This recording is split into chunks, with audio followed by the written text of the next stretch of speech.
Abay, habang ako ay nasa China, nasa Germany naman ang ating PBBM. Bagamat nagsalita na maanghang si Presidente sa Australia na para bagang magsisimula na ang giyera sa panig ng Pilipinas at ng China, abay mas malala ang sinabi niya sa Germany.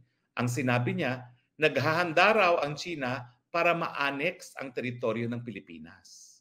Bakit po nakakabahala yan? Kasi pag sinabi mong annexation of territory, ibig sabihin, lulusubin na ng China ang teritoryo ng Pilipinas. At alam niyo ba kung bakit ako nababahala? Kasi sa panahon ngayon na sinusupil ang malayang pananalita sa pamamagitan ng pagkulong kay Ka Eric at kay Dr. Badoy, sa pamamagitan ng pagsasara ng SMNI, sa pamamagitan ng pag-aaresto ng Kongreso, para bagang ito ay preparatory to martial law. At ano naman po kinalaman ng martial law doon sa sinabi ni PBBM, baka i-annex ng China ang ating teritoryo, kasi po sa ating saligang batas, dalawa lang ang dahilan para magdeklara ng martial law ang presidente. Yan po ay invasion o pananakop, panlulusob ng isang dayuhang bansa sa Pilipinas or di naman kaya insurrection, yung paghihimaksik ng mga mamamayang Pilipino. Di ba kapag sinabi niyang mag-a-annex na ang China ng ating teritoryo, sinasabi niya malapit na ang invasion ng China. At ang nakakatakot po ito po hindi sa ako'y pro-China. Pero ako po'y nag-aral ng international law at ng admiralty law. Dalawa na pong incident ng banggaan ng barko. Pero alam niyo po, hindi ka kinakailangan maging maritime lawyer para malaman mo na yung rules sa karagatan ay pareho ng rules ng kalye. Kaya nga lang, English rule, right-hand drive. Pag mag-overtake tayo, nasa left side ang ating overtake. Pero kapag right-hand drive, baliktad po. Sa kabila ka mag-overtake. Kung titignan niyo po yung dalawang insidente na nagkaroon ng banggaan, lumalabas po na parang tayong nang bangga. Hindi malinaw sa atin yan kasi ang road natin sa traffic natin is left-hand drive. Pero yun nga po, pagdating sa karagatan, right-hand drive ang sinusunod. So ang overtake ng left-hand drive ay nasa left side. Kasi nga left-hand drive, so makikita ng driver kung sino yung nag-overtake. Pero sa dagat po, right-hand drive, so dapat ang overtake mo nasa right side. Baliktad nga po. Lahat ng banggaan natin, ang Filipino ship ay nasa left side na hindi siya dapat naroroon. Dapat nasa starboard side. So para bagang yung mga advisors ni PBBM, kasama na dyan yung ambassador natin na to Washington DC na si Babes Romualdez at saka yung kanyang pinsan na si Mr. Specker, para bang pinaiinit na kusa ang hidwaan at gumagawa talaga sila ng hakbang para ba mababait yung mga Chino na gumamit ng dahas laban sa atin.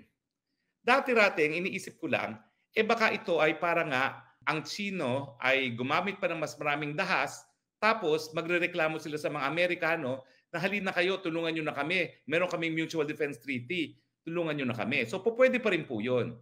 Kaya lang, sinasabi ko sa inyo, nangyari na po yan ng Scarborough Shoal. At ang nangyari, in-invoke na ni Noynoy Aquino na tulungan tayo dahil sa Mutual Defense Treaty. Ang ginawa ng Amerikano, ay nako, sige, nakipag-negotiate na ako sa China, umalis kayo dyan sa Scarborough Shoal, aalis din sila. Pero nangyari, umalis tayo, naiwan ng mga Chino at nawala sa atin ang Scarborough Shoal. Pero sila ba'y tumulong sa atin? Hindi. Kasi alam nyo naman, ang China, ang pinakamalaking trading partner ng Amerika, ang pinakamalaking pinag-uutangan ng Amerika. Kapag sila'y nagkagera, can you imagine, lahat ng assets ng isa't isa, frozen, suicide para sa kanilang dalawa na maggirahan. So sa akin, kahit anong bait na gawin ng Pilipinas, hindi lulusob ang Amerika sa ngalan ng Pilipinas. Although, yan ang sinasabi ni Biden. We will stand by our ally in Asia and the Pacific, the Philippines. Charot! Dahil nangyari na po yan sa ating kasaysayan, noong Scarborough Shoal, hindi naman sila sumaklolo. Pansinin niyo po kaya hindi sila sumaklolo ng mga panahon na yun, ang sinasabi nila, hindi sila kumakampi sa agawang teritoryo. Pero ngayon, ang linya nila, kakampi na kami dahil kinakailangan ma-promote ang freedom of the high seas. Pero come on, sa totoo lang po, una-una, hindi naman sila po pwede makipaggera sa Amerika na walang congressional approval. So miski may obligasyon sila na rumesbak sa atin, kung hindi naman sila payagan ng Kongreso, hindi mangyayari yon. At kung ang kasaysayan ng susundin natin sa Ukraine, hindi sila nagpadala ng sundalo. Nagpadala sila ng armas pero hinayaan nilang mamatay ang mga Ukrainians para sa kanila. At tingin ko, yan ang mangyayari. Hindi sila sasaklolo sa atin, hindi sila magpapadala ng sundalo at mga warships nila, pero bibigyan nila tayo ng mga armas para lumaban ang mga Pilipino. Wika nga ng isang observer, America will fight China until the last Filipino. Pero hindi sila magpapakamatay para sa atin. Gagamitin nila mga Pilipino para labanan ang China. Popondohan nila tayo yung gera nila, pero gaya na nangyari sa Ukraine, pag masyado ng mahal ng gera, iiwan tayo sa ere. Nangyari po yan sa Ukraine eh. Huwag niyong sabihin na ako'y anti-American lang. Yan po ang karanasan ng Ukraine. At ngayon po, siyempre, mas matinding possibility pag naging presidente si Trump, talagang wala nang aasahan ng Ukraine. Pero ang mabuti naman yan, kung mananalo si Trump, ang sabi niya, isang araw lang, tatapusin ko na yung gera sa Ukraine. So, mukha namang pag si Trump ang naging presidente, mukhang mas safe sa mga Pilipino dahil hindi talaga siya makikigera dahil ang interest niya ay mga lakal, no? At ang interest nga niya paano magkapera, paano tubuan ng mga Chino, hindi manggera. Yan lang po ang tingin ko, no? Pero alam niyo naman ako bilang aktivista by heart, talagang hindi ko akalain na sasabihin ko to tungkol sa isang Republican leaders. Pero mabalik tayo, bukod pa doon sa gusto nilang ma-provoke ang Americans na tumulong sa atin using the MDT, kaya talagang sila, tayong mga Pilipino ang nagpo-provoke. O bakit pa sinasabi nagpo-provoke? Talaga naman po may agreement na status quo. So hanggang hindi tayo magpapadala ng repair materials sa Sierra Madre, hindi nila pipigilan. Pero nangyari po, kaya tayo nawa-water cannon, talaga nagdadala sila ng repair materials. Alam naman nila na kapag may repair materials, talagang hindi tayo papapasukin. Pero paulit-ulit nilang ginagawa. Bakit? Kasi nga gusto nila na talagang ang China maging mas aggressive para pag naging mas aggressive ang China, sasabihin natin, Uncle Sam, tulong, Mutual Defense Treaty. Pero nga po, I doubt kung tutulong si Mutual Defense Treaty ang mga Amerikano, baka mangyari, etong barel, sige, laban mga Pilipino. Pero bakit ko naisip ang martial law?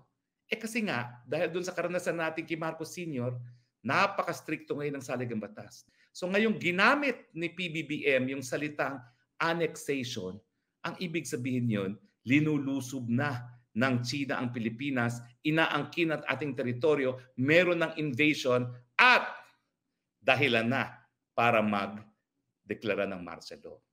At dahil nga ang ginagawa nila, dinidemonize nila yung lahat ng mga nagsasabing wala tayong interes para makipagkaibigan sa ating kapitbahay na pangalawang pinakamalakas na ekonomiya at kinakailangan makinabang tayo sa pag-unlad ng China. Tinatawag nila ako Harimau, sinasabi nila Taksil.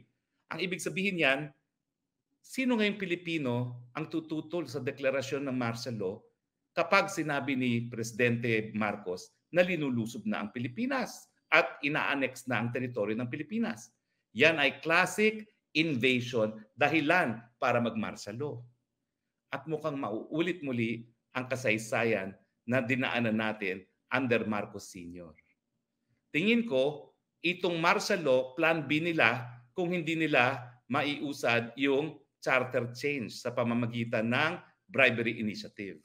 Kung hindi nila matatanggal ang Senado at kung hindi nila mapapatagal ang termino ng lahat ng nanunungkulan ngayon sa pamamagitan ng charter change, gagawin nila yan sa martial law. Babaliwalain nila ang 1987 Constitution. Wala mo ng saligang batas. Magkakaroon ng panibagong Freedom Constitution na one page. Mananatili sila sa pwesto hanggang gusto nila.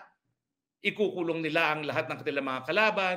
Ipasasara ang mga media establishments, hindi lang ang SMNI, kaya kayo GMA, Bulletin, Inquirer, The Star, tandaan ninyong sinasabi ko, kung nagawa nilang ipasara yung kaisa-isahang media outfit na sumuporta sa kanila nung eleksyon, anong gagawin nila sa inyong mga naging kalaban niya nung eleksyon?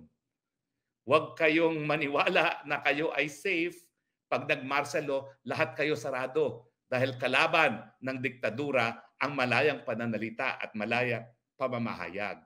Mark my word, matuto na kayo sa kasaysayan.